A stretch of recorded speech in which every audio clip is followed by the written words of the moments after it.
So we have to move on, and the problem is, if I could, I would just have us read the entire rest of the chapter aloud. It's beautiful, and if we could, I'd have us do a very close reading of just the final 5 pages. We can't do that. We have to pick excerpts. So the context now is they've just arrived at the grassy space at the top of the steep slope. I'll bring up the map again just so we can see where they are now. So now they're at the end of their second day's journey. They arrive here at Woodhall, which is kind of at a high point.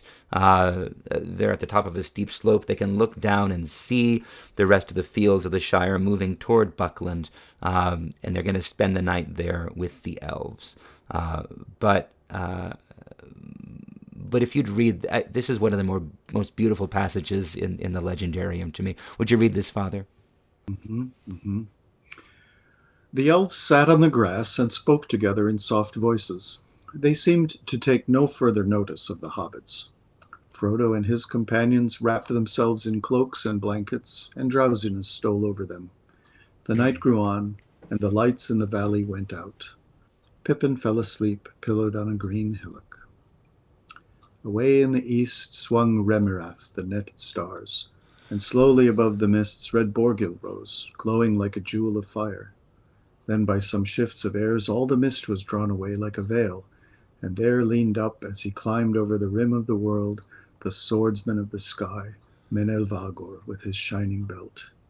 The elves all burst into song. Suddenly under the trees a fire sprang up with a red light. "Come," the elves called to the hobbits, "come. Now is the time for speech and merriment." Pippin sat up and rubbed his eyes. He shivered. "There is a fire in the hall, and food for hungry guests," said an elf standing before him. At the south end of the greensward there was an opening.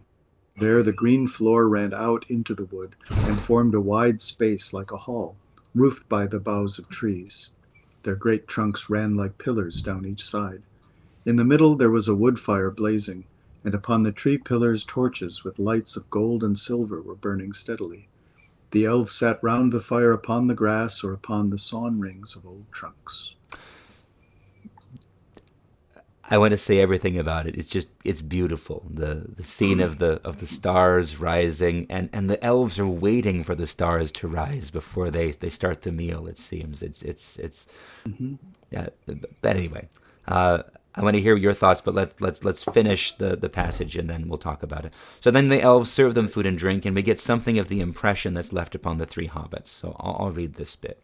So Pippin afterwards recalled little of either food or drink, for his mind was filled with the light upon the elf faces and the sound of voices so various and so beautiful that he felt in a waking dream. But he remembered that there was bread, surpassing the savor of a fair white loaf to one who was starving, and fruits sweet as wild berries and richer than the tended fruits of gardens. He drained a cup that was filled with a fragrant draught, cool as a clear fountain, golden as a summer afternoon. Sam could never describe in words nor picture clearly to himself what he felt or thought that night, though it remained in his memory as one of the chief events of his life. The nearest he ever got was to say, "Well, sir, if I could grow apples like that, I would call myself a gardener. But it was the singing that went to my heart, if you know what I mean." Frodo sat, eating, drinking, and talking with delight, but his mind was chiefly on the words spoken. He knew a little of the elf speech, and listened eagerly. Now and again he spoke to those that served him, and thanked them in their own language. They smiled at him and said, laughing, "Here is a jewel among hobbits." So, I love this scene, but Father Paul, what do you think? I mean, what strikes me is, I ask what you think, and I'm going to tell what I think, so forgive me. What strikes me is we don't actually get many occasions in which we see the experience of hobbits or men in the company of elves, and this scene really sets the tone for what otherwise happens only in Rivendell or Lothlorien. I want to know your thoughts in general, but especially I want to ask, have you ever had an experience remotely like this, and what do you think Tolkien is trying to get at with this? So, my first impression rereading this last week was when the when the elf comes to Pippin, or when the elves call to the hobbits, "Come, come! Now is the time for speech and merriment." Um, and then the description of the fire and the silver and gold lanterns in this bower of trees, like a cathedral, or a chapel. It's not so big.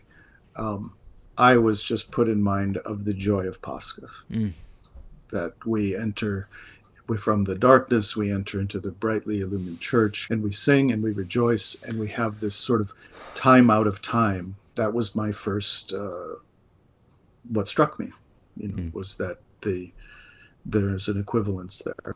Yeah. I have a similar memory myself, although not of actually being in the church, but before I even had become Orthodox, the first Orthodox church I visited was actually the monastery chapel at Dormition in Rives Junction.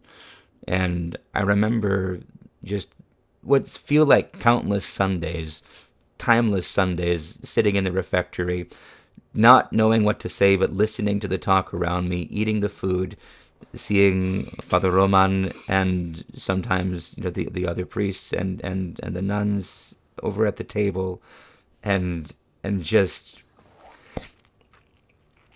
I feeling utterly at peace, utterly at home, and feeling completely undeserving, but no one was anyway.